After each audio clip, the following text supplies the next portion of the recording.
BSC is trading. And I won't steal too much more of Cal's thunder, and I will just turn it over to him right now to take you through the the thesis and the deal in more detail. Thanks, Brian. Yeah, so as I think Brian's given a really good kind of introduction there into what we're looking at today. And as Brian's mentioned, this is something a little bit different from a kind of typical technology company that we present. This is a company that generates a ton of free cash flow now, but also at the same time possesses a very strong growth profile. And that's why we're so excited and really looking forward to talking about it with you today.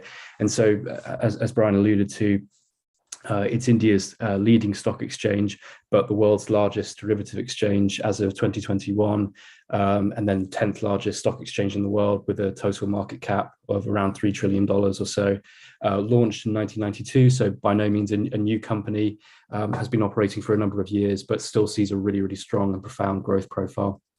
And what I think is clear from our perspective is that the real story here is in the numbers, and looking at this as just an incredible business that has a long way to go yet in terms of growth as well. So you can see here from this little cash flow model, revenues have climbed at a rate of about 40% a year for the last 3 years, and EBITDA margins have expanded from 71% to 76% as well.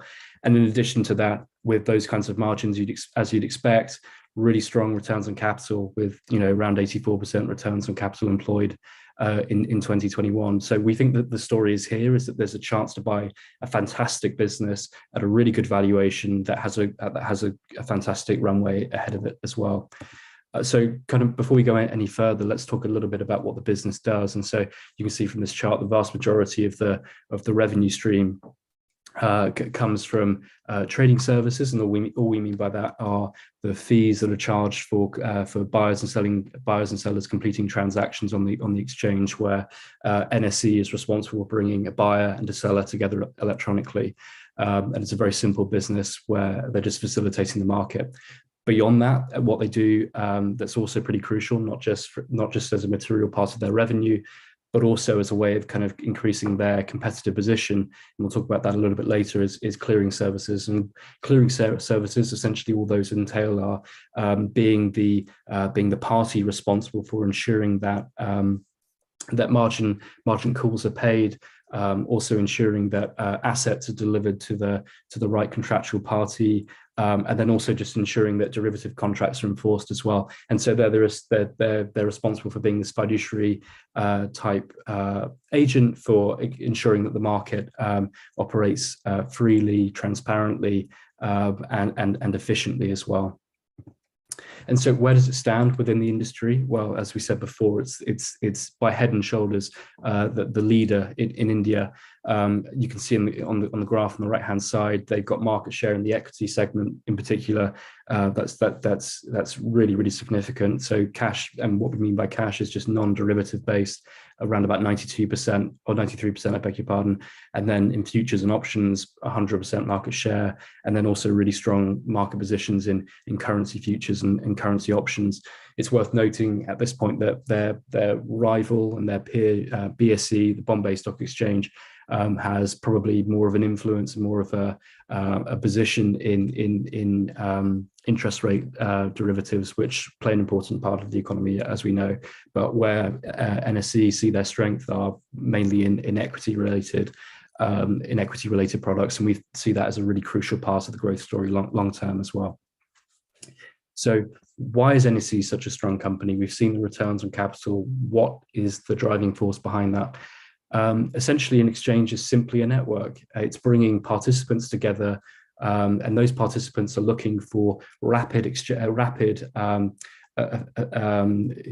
affecting of their trades, where they're looking for as much liquidity as possible in order to ensure that bid-ask spreads are as low as possible. We see asset managers come to the exchange looking to deploy capital as quickly as possible, and part of that process is ensuring that there's a willing buyer or willing seller that they're not too far away from in terms of price. And so what NSE does is it pulls as many of these participants together as possible, and therefore any growth that does occur in the market naturally gravitates towards NSE moving forwards. You can see on the right hand side, just looking at their margins, really strong margins compared to peers, and part of the reason for that is because they offer these additional clearing services as well, and that's slightly related to the network effects, where lots of the brokers or the firms who are actively trading through the exchange are looking to complete additional services through the same party, and so things like ensuring that margins with one party through different trades can be accounted for. All of that matters, and so the network plays an especially important part and ensures that margins stay high, and also ensures that growth accrues to NSE moving forwards as well.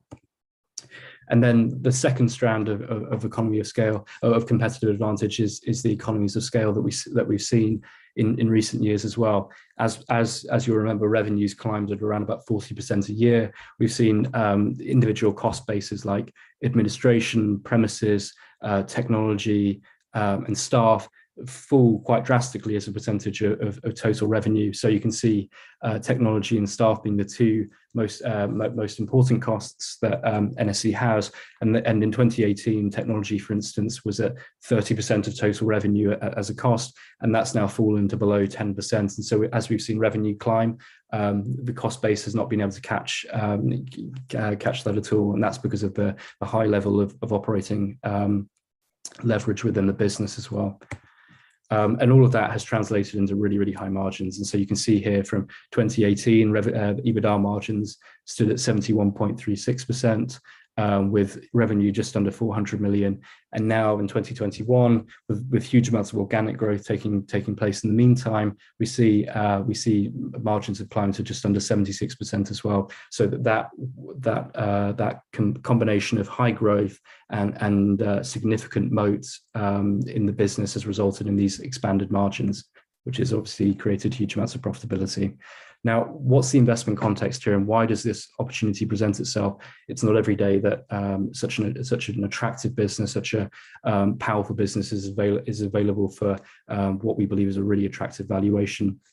And so we have to deal here with the two main issues that have kind of presented NSE as an opportunity. And the first one being that NSE's had some problems over the past few years with regulators, and that's mainly been the result of giving what regulators call preferential treatment to certain brokers via placing brokers within certain geographical distances, which lower latency for acquiring data on the exchange, having the effect of giving them some kind of competitive advantage in the market. And regulators accuse that NSE of not doing enough to deal with that problem. The second problem has been management as well. And we've seen a little bit of disruption here with, for instance, one managing director had shared confidential information with an outsider who had undue influence on the company that was not accounted for formally or legally. Again, these are challenges that we accept that the companies needed to deal with, but it's our position that what we've seen over the past few years since then is the company's either dealt with the problems comprehensively, or we've seen those problems have no fundamental impact on the growth trajectory of the company.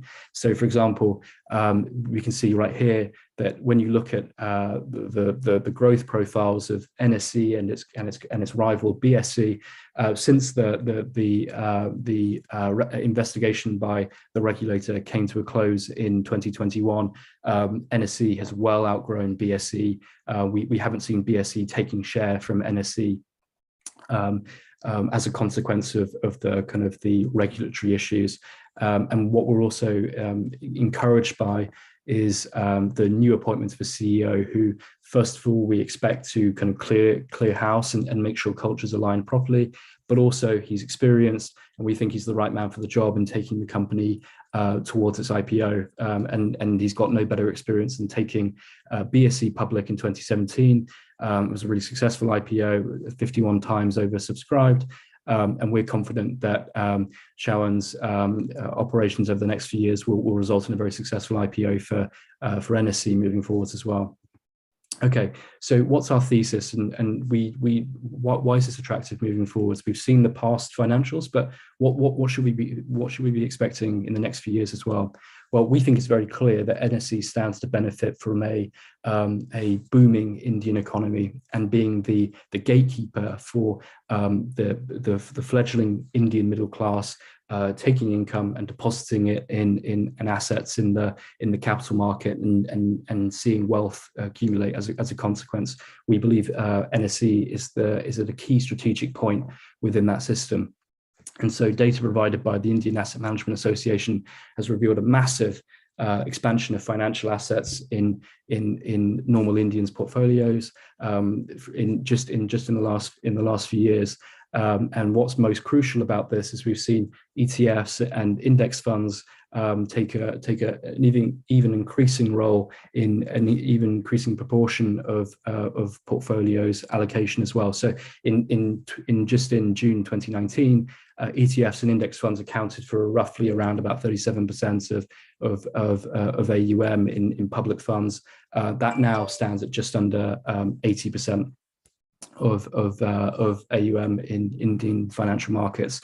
And so if you remember back to NSE's financial mix, we saw them with heavy concentration in equity related products, both in terms of the cash market and also in terms of derivatives as well. So NSE is really well positioned for this growth taking place at the moment.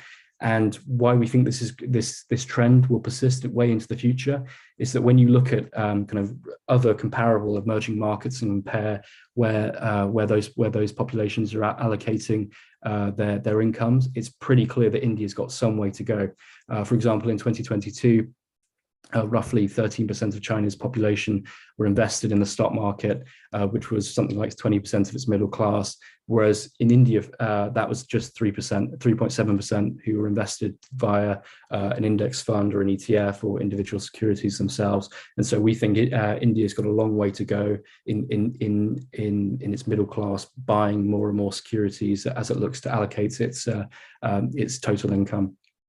And then looking further beyond that as well, what we see is that the Indian financial markets is very small relative to its economy when you consider more developed economies like the US, Canada, and France. The US, for example, sees that mutual fund AUM sits at around about 120% of GDP.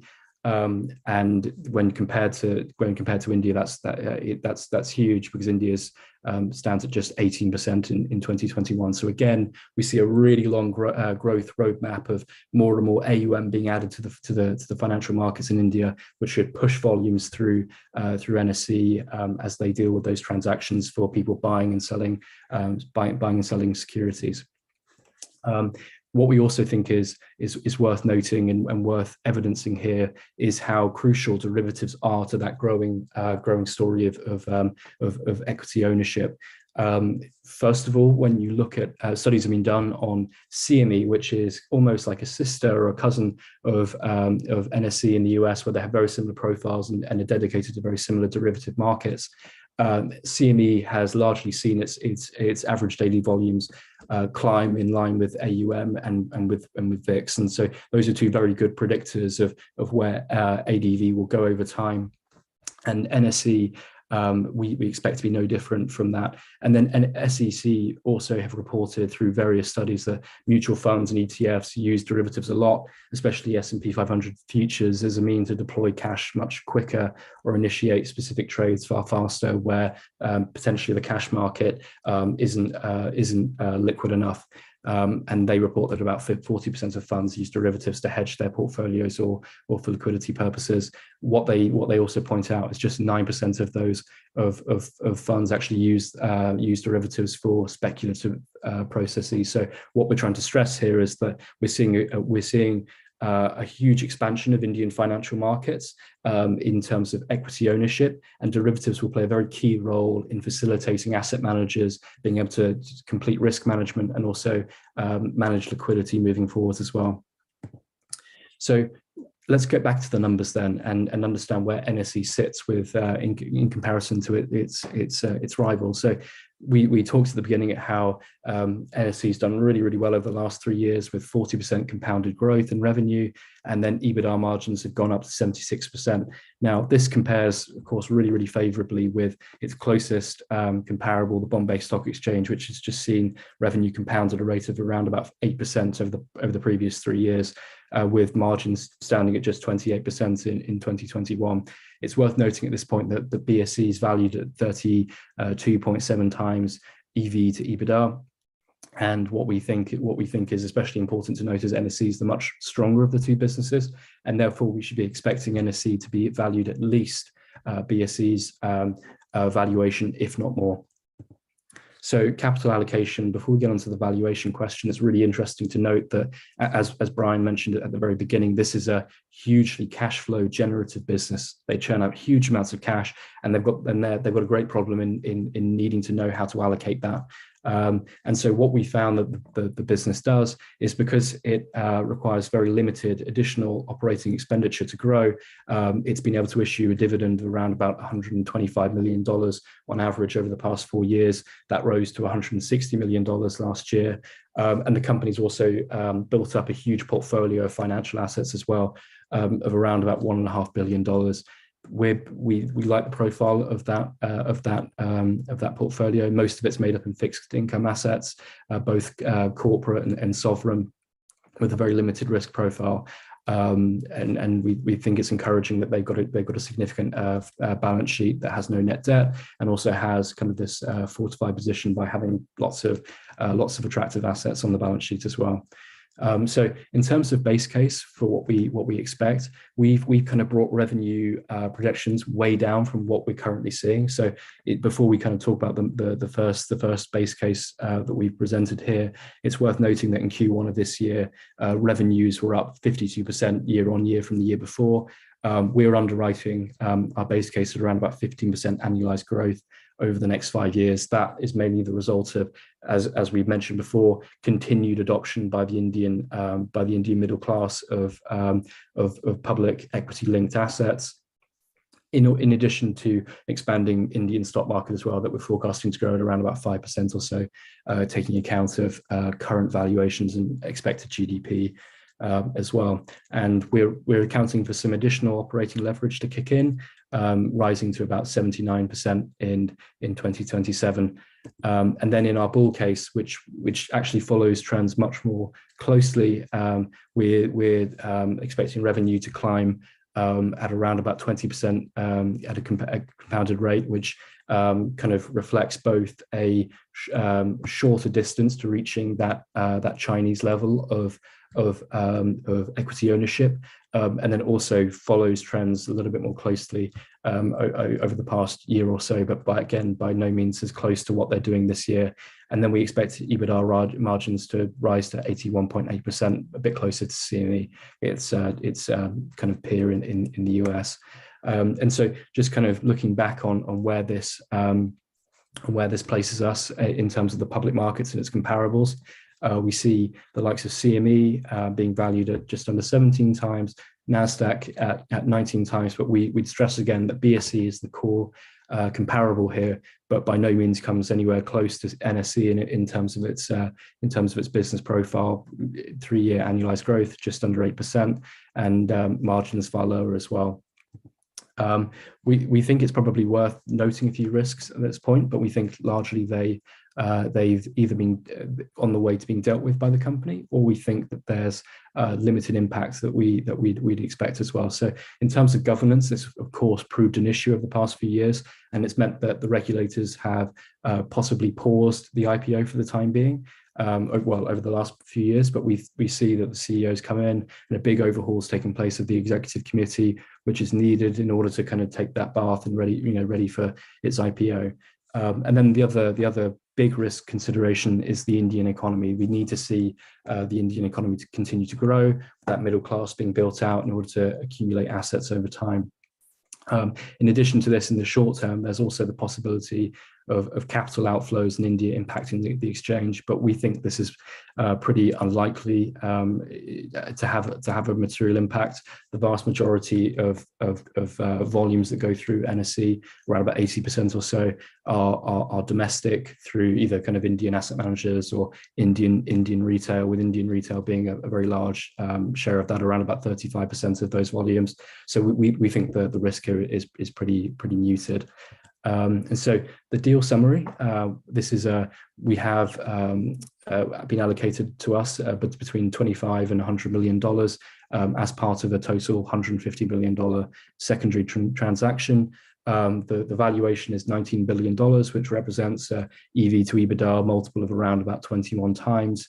Should we see current trends persist for that we're seeing in Q1 for the rest of the year, for next year, that would lower that ratio to around about 15 times, which is really attractive. And then fee structure, one-time fee of 3%. And so to summarize, what we think this is a chance to buy a very, very strong business that has a huge growth runway ahead of it that we expect to compound over time. And then we think that there are also short-term tailwinds that mean that the company is also going to be well protected in a more volatile financial market going forward as well. NSE does particularly well as volatility and the VIX picks up, as portfolio managers need to adopt more risk management positions. And so we see NSE being a short-term beneficiary of market volatility. And then we also see a very compelling long-term story as well. And so this is a fantastically strong business with strong returns on capital, with great growth profiles and also huge cash flow generations. And we think it's a great opportunity. Thanks, Catherine.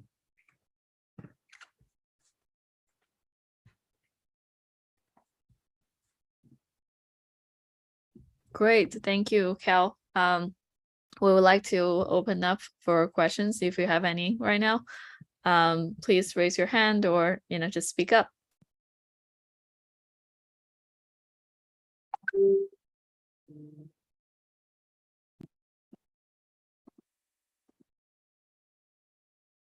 All right, well, I guess so. I'll ask a question. For this deal, I think that, Mike, you had a very strong conviction on this. Could you walk us through why do you think, overall, you believe this is a, robust return profile for our clients?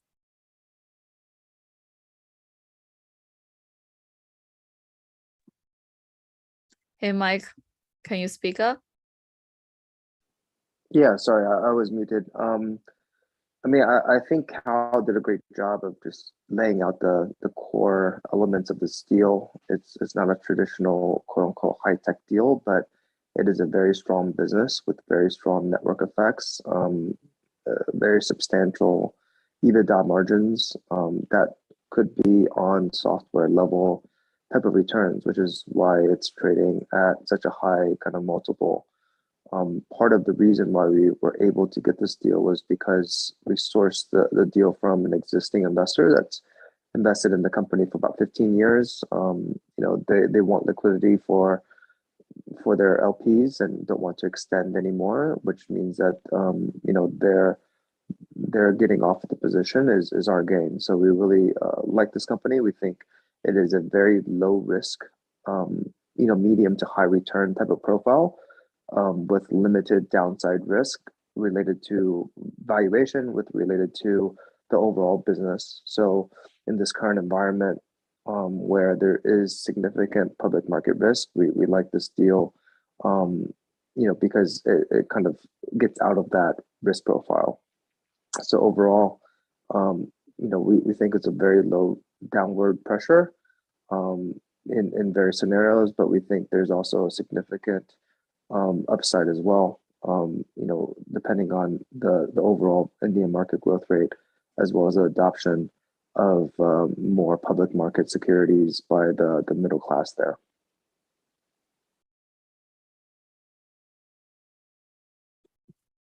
Great. Do we have any other questions?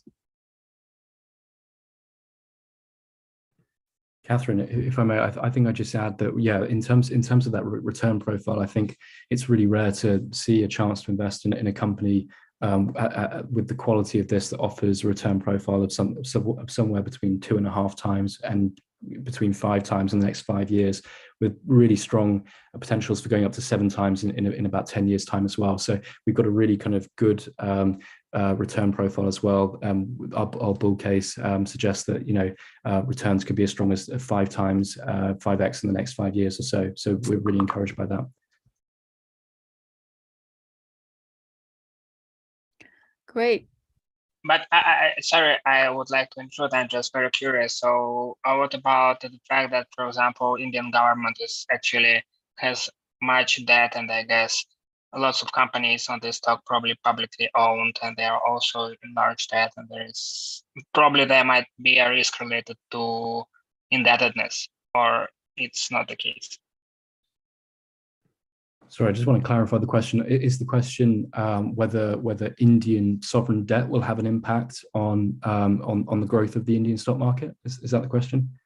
Yes, just the Indian debt is pretty huge, and I guess state-owned companies, they are, I don't know, but I guess they're also listed on the stock exchange, and they are also probably quite indebted. So probably you have some information on this side. Yeah, I think I'd say that the real core risk relates to the valuation of the Indian stock market in terms of the long run. It's not egregiously expensive right now. We don't foresee any kind of real drawdown taking place. I don't think it's in bubble territory. It's around about 20% above the mean in terms of valuation history. I think let's start really simply. NSE's debt profile is really strong. In fact, they've got no net debt. They're cash positive with a really healthy balance sheet. And the other thing I'd add is that volatility is actually a benefit to NSE. Any kind of increased trading that takes place as a result of any kind of potential problems actually benefits NSE. But I think what we're trying to get at here is that the Indian middle class is going to be looking to allocate capital, over the next, increasingly over the next 10 and 20 years, and where they're going to put that is the stock market, and it's not necessarily reflective of where sovereign debt will trade. The Indian economy will grow and do really well, and I think that's the real story here. Yeah, I also took a quick look at India's sovereign debt. I think it's at about 86%, less than 90% debt to GDP ratio, which is, I would say, less than the Europeans as well as the US. So they have raised it from, I think, 60 or 65 to 70% before COVID. So there is, an increase of debt burden overall for the Indian government. Nevertheless, they control their own currency.